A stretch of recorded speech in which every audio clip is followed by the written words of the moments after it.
Mark Cruz, you know Mark Domingo Cruz, you need to limit with your bad words. You know, just like I said before, when you say a bad words, why do you even say a bad words like that? If I were you, Mark Cruz, if you drown me in drop off in what is that in Aurora or in drop off, I said it. I should tell Ate Hana and Kuya Mel to kidnap Mark Cruz in San Pedro, Laguna and bring him in La Jolla Beach Resort in Bataan. Make sure that Mark Cruz will be drowned in the drop off. Oh. Or instead, I will tell Teacher Vincent Ramos. That was a teacher of RJ Gonzalez. If I ask Teacher Vincent Ramos, if you kidnap Mark Cruz in San Pedro, Laguna, bring him to the Bolinao in Pangasinan, and make sure that Mark Domingo Cruz will be dropped in the drop off. He will be drowned. You know, I should put Mark Cruz anyway in my enemy list. He should be drowned in a drop off together with Teacher Alexander Pagkalinawan, Paulo Cruzada, Gina Sedjo, Jeffrey Sedjo, G. Macasadil, and even Teacher May Tiburcio. I should put them in drowning. I should bring them to the drop off. I should put them in drowning. When there is about bad weather. Why did you even mention about Rene Bartebonia and Divine Adili, Mark Domingo Cruz, Don't you even know they are already dead? Don't you even know the family of the Nigerian Divine Adili and the family of Rene Bartebonia?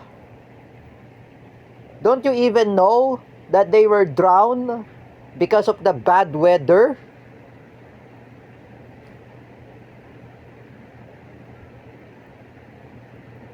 Mark Domingo Cruz, have mercy to yourself. What you are saying about against the basketball player, even in Ateneo UAAP basketball team. I was asked by Teacher May Tiburcio. She said to me, my former enemy, Teacher May, she said to me, why does Mark Domingo Cruz mentioning about Rene Bartebonia, and Divine Adili, because Rafael, her nephew, had met Rene Bartebonia and Divine Adili, even Ronald Rubena's friend named Paul Matthew Somera, he knows Divine Adili. Mark Cruz,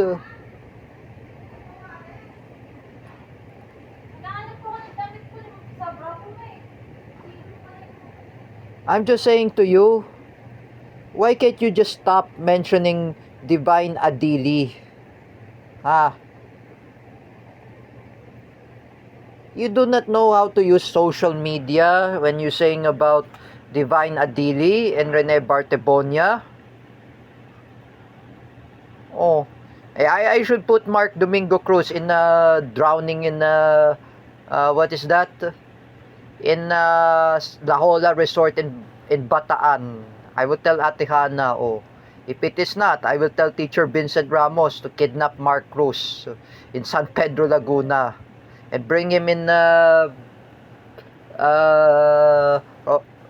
Bolinao, in the beach resort. Make sure he will be drowned. Together with my enemies, Gina Sedjo, Jeffrey Asedjo, G. Macasandil, and Teacher Alexander Pagkalinawan. But not Teacher May Tiburcio, not Rene Bartebonia, not Divine Adili, not Rafael Tiburcio. It was you, Mark Cruz. You know, Mark Domingo Cruz, it is not over yet. My retaliation is in Instagram threads. Threads is like a meta version of Twitter. Oh. You know, Mark Cruz, can you just stop mentioning about Rene Bartebonia and Divine Adili? You do not know what you're talking about. At least I reported to Dan Mardayaw. Oh. Just like I said to him, I told to Danmar, I said to him, oh, ikaw na bahala kay Mark Cruz. Oh. You know, he's saying about Rene Bartebonia. Oh. He says about Divine Adili. Because it's a basketball player who were drowned in Aurora, in a beach resort. You know, that is your consequence, Mark Cruz, for mentioning their names.